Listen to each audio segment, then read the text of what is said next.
تین چیزیں گناہوں کا کفارہ ہیں۔ فَإِسْبَاغُ الْوُضُوءِ فِي الصَّبَرَاتِ، جھاڑے میں ٹھنڈے موسم میں پورا وضو کرنا ہے، مکمل اہتمام کے ساتھ وضو کرنا موسم سرما میں، یہ گناہوں کو مٹا ڈالتا ہے۔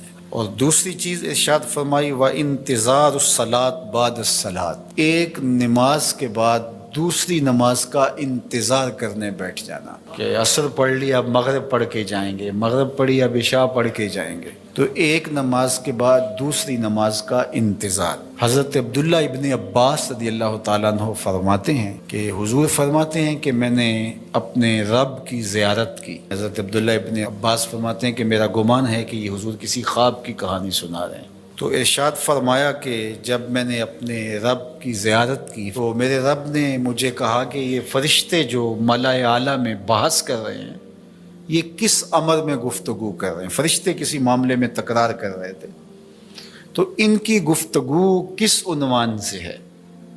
تو میں نے کہا کہ مالک تو بہتر جانتا ہے، مجھے معلوم نہیں ہے۔ تو اللہ نے اپنا دست قدرت میرے دو کندھوں کے درمیان رکھا اور اس کی ٹھنڈک میں نے سینے میں محسوس کی۔ فَتَجَلَّ لِي كُلُّ شَيْءٍ وَعَرَفْتُ، ہر شے میرے سامنے روشن ہو گئی اور میں نے ہر شے کو دیکھ بھی لیا اور پہچان بھی لیا۔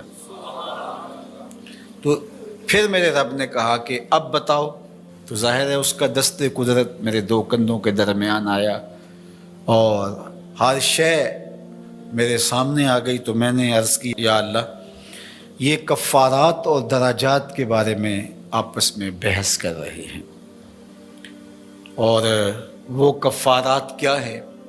المکث فی المساجد بعد الصلاۃ، نماز کے بعد مسجدوں میں رک جانا کہ دوسری نماز پڑھ کے جائیں گے۔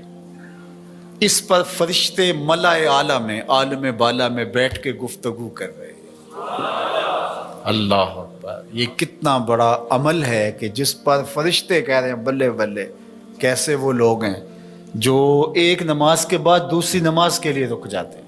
اور ایک حدیث پاک میں آتا ہے صحیح بخاری میں، 7 اشخاص ایسے ہیں قیامت کے دن کڑکتی دھوپ میں جب کوئی سایہ نہیں ہوگا اللہ انہیں اپنے عرش کا ٹھنڈا سایہ عطا فرمائے۔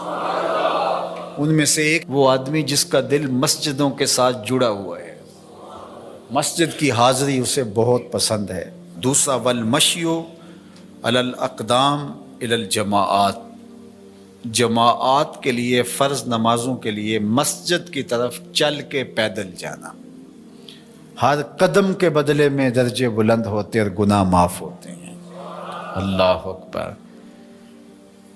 یہ طلب کی گئی کہ دعا کیجئے کہ میرا گھر مسجد سے نیڑے ہو، تو کہا نہیں، تم جتنے قدم چل کے آتے ہو اتنے تمہارے گناہ معاف ہوتے ہیں، اتنا ہی تمہیں ثواب ہوتا ہے۔ تو یہ چل کر کے آنا گناہوں کا کفارہ ہے۔ تیسری چیز ارشاد فرمائی کہ وَإِسْبَاغُ الْوُضُوءِ فِي الْمَكَارِهِ، مشکل صورتحال میں وضو پورا کرنا، اور وہ سردیوں کے اندر مشکل ہوتا ہے کہ پانی بہت ٹھنڈا ہے، تو اس وقت بندہ کہتا ہے چلو ایک دفعہ بھی گزر ہو جائے گی، اگر ایک دفعہ بھی چہرہ دھو لیں گے وضو تو ہو جائے گا، لیکن سنت طریقے سے 3 بار ہی دھونا، اور 3 بار ہی جو ہے وہ پاؤں دھونے، اور 3 بار ہی باقی اعضاء دھونے، تو یہ مشکل ہوگا وضو میں ٹھنڈے پانی سے۔ تو بہرحال مشکل میں وضو جو بندہ کرتا ہے تو اللہ کے لیے کر رہا ہوتا ہے۔ اللہ اکبر۔ تو اللہ تعالیٰ کو یہ بڑا پسند ہے، اس سے اللہ گناہ ختم کر دیتا ہے اللہ۔ تو یہ 3 چیزیں کفارات میں سے ہیں، یہ گناہوں کو مٹانے والی چیزیں۔ تو اقبال کہتا ہے نوجوانہ چو زنا مشغول تن، از حیا بیگانہ پیرانے کہن، دخترانے او بچشم خود اسیر، شوخ چشمو شوخ بینو خلدہ گیر، ساختہ پرداختہ دل باختہ ابروہ مثل دو تیغ آختہ۔ یہ وہی اسی حدیث کے ترجمے ہیں، مائلات ممیلات، خود کسی طرف لڑک جانے والی اور معمولی سی بات سے کسی طرف مائل ہو جانے والی، اور جو ہے وہ کسی کو اپنی جانب اپنی اداؤں سے، اپنے ناز و نخرے سے اور اپنے عشموں سے لوگوں کو اپنی طرف مائل کرنے والی ہیں، اور حضور نے ارشاد فرمایا کہ یہ عورتیں اپنے سروں پر اس طرح جوڑے رکھیں گی. دیکھیے حضور نے 1400 سال قبل ہی یہ بات بتا دی جس طرح پختی اونٹوں کی کوہانیں ہوتی ہیں، اور فرمایا کہ یہ عورتیں ایسی ہیں جو جنت میں جانا تو دور کی بات ہے، جنت کی خوشبو بھی نہیں پا سکیں گے. آج اپنے لباس کو ترک کر دیں، آج حیا کی چادر پھاڑ کے پھینک دیں، جو کرنا ہے کر لیں، اس مغرب کے معاشرے کے پیچھے لگ جائیں، لیکن حضور کے اس فرمان کو نظر میں رکھیں کہ قیامت کے دن پھر کتنی رسوائی ہوگی ان عورتوں کی جنہوں نے حیا کی چادر کو اتار کے پھینک دیا. بلکہ آئیے ہم حضور کے دور کو دیکھتے ہیں. ابو داؤد شریف کے اندر روایت ہے کہ ایک خاتون کا بیٹا شہید ہو گیا کسی جنگ کے اندر، تو حضور کی خدمت میں وہ حاضر ہوئی، لیکن اپنے جوان بیٹے کی وفات پر اور اس کی شہادت پر حضور کی خدمت میں جب حاضر ہوئی تو صحابہ نے کیا دیکھا کہ اس کا پورا جسم جو تھا وہ پردے میں لپٹا ہوا تھا. تو بیٹے کی وفات پر باوجود کے دکھ اور تکلیف کی کیفیت میں بعض اوقات شرعی ضابطے لوگوں سے چھوٹ جاتے ہیں، لیکن اس نے اپنے پردے کا خوب اہتمام کیا ہوا تھا. صحابہ نے تعجب کرتے ہوئے، اور تعجب جو تھا اس کو تحسین کی نظر سے دیکھتے ہوئے، کہا کہ تو نے اس حالت کے اندر بھی اپنے پردے کا اتنا التزام کیا ہے.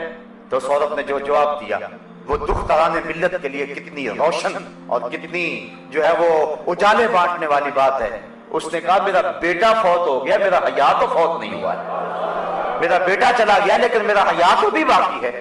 تو یہ تھی اسلام کی وہ دختران جن کی گود میں اسلام پلتا تھا. جب عورت پردے میں تھی تو وہ ایسے بچے جنم دیتی تھی جو قوم کی تقدیر کو بدل کے رکھ دیتے تھے.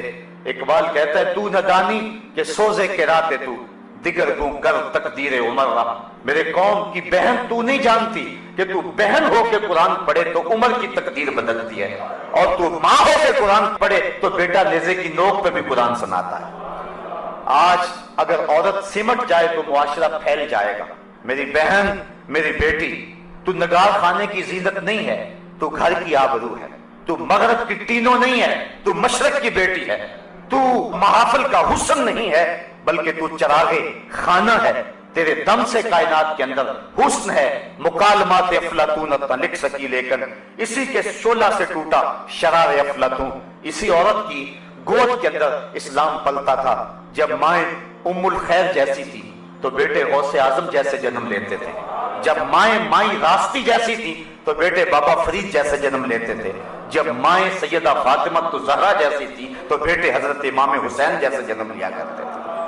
جب ماں قرآن کھول کے تلاوت کرتی تھی اور بیٹے کو لوئیاں دیا کرتی تھی تو بیٹے وقت کے بایزید ہوا کرتے تھے.